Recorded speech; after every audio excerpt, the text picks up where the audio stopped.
The Vice President, Senator Kashim Shettima, assured investors that the most auspicious and convenient time to choose Nigeria as an investment destination is now, saying the nation has exited its phase of economic instability. Speaking on Wednesday in Bauchi State during the Bauchi Investment Summit 2025, he attributed the milestone to the decision made by the administration of President Bola Ahmed Tinubu to get rid of the hurdles that had hitherto clogged the wheels of the country's economic progress. You cannot cure a disease unless you establish a diagnosis. This perhaps has been the most obvious shortfall of leadership in this part of the world.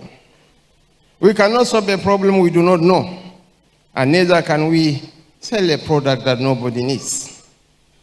If one ventures to sell raincoats in the blazing heat of the Sahel during the dry season, one will understand the futility of offering solutions without context. This is why a gathering such as this is necessary. It imbibes the scrutiny that every nation or state requires to advertise its potentials and opportunities and to learn from experts and stakeholders. I am therefore honored to be a witness to this march into the future by Bauchi State. Your Excellency, thank you so much for convening this summit. While I commend the vision of our host and brother, His Excellency Senator Bala Abdul Qadir Mohammed, CON, for opening Bauchi State to investment, I must also share with him the promise of His Excellency, President Bola Ahmed Tinubu.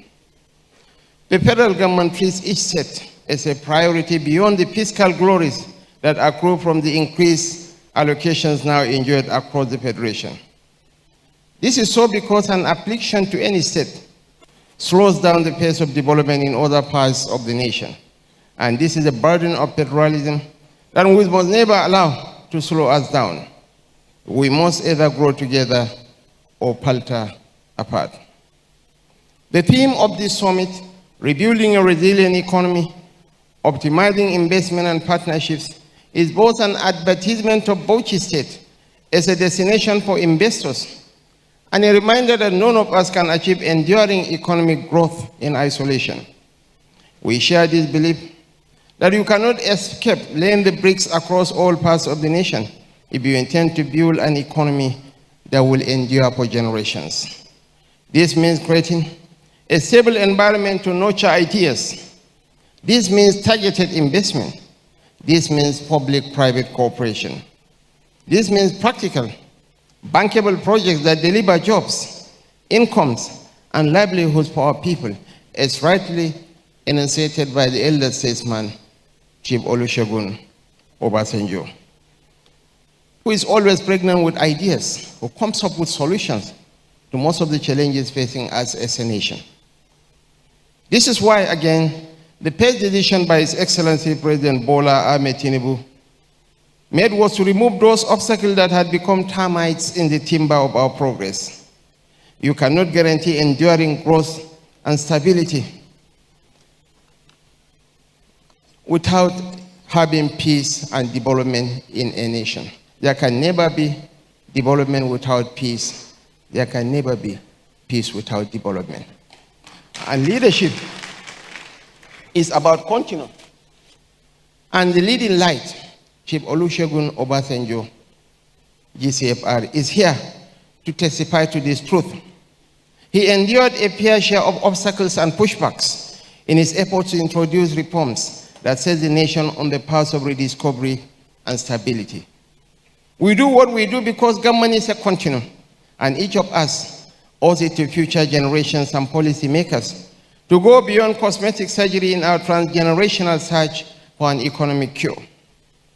We believe that there is no prophylaxis more potent than a stable economic stimulus. When you cannot predict the outcome of your investment, the system cannot claim to be suitable for business. It was this threat that inspired our bold reforms to harmonize the exchange rate regime and to dismantle the fuel subsidy structure, an avenue that had become a theater for round-tripping and rent-seeking, while the privileged few combated the nation's collective patrimony into their private poverty alleviation scheme. We may spend eternity debating the theories of our inactions, but the truth remains that nobody builds a house in a tsunami. Your Excellencies, distinguished ladies and gentlemen, our development plan is anchored on promises that can only be realized when we achieve stability.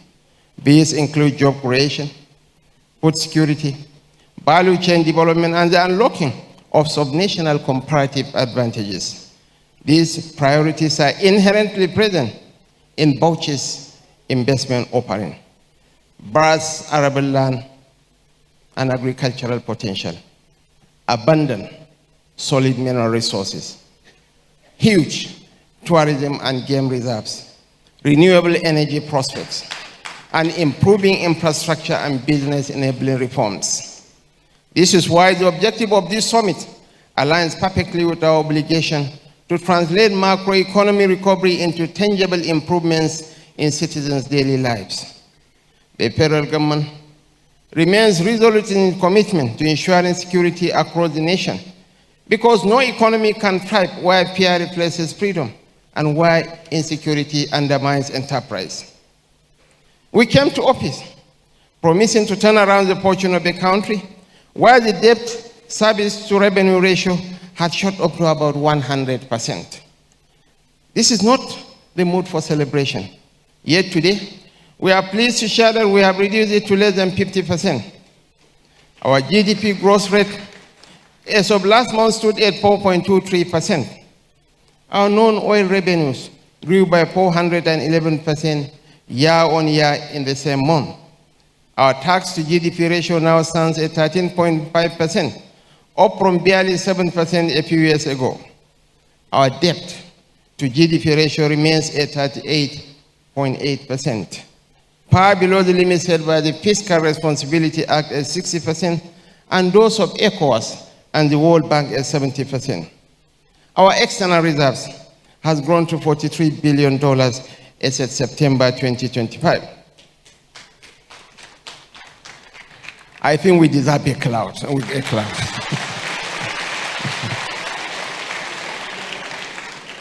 Nigeria has exited its phase of economic instability, and I assure investors present here that there is no better time to choose Nigeria than now.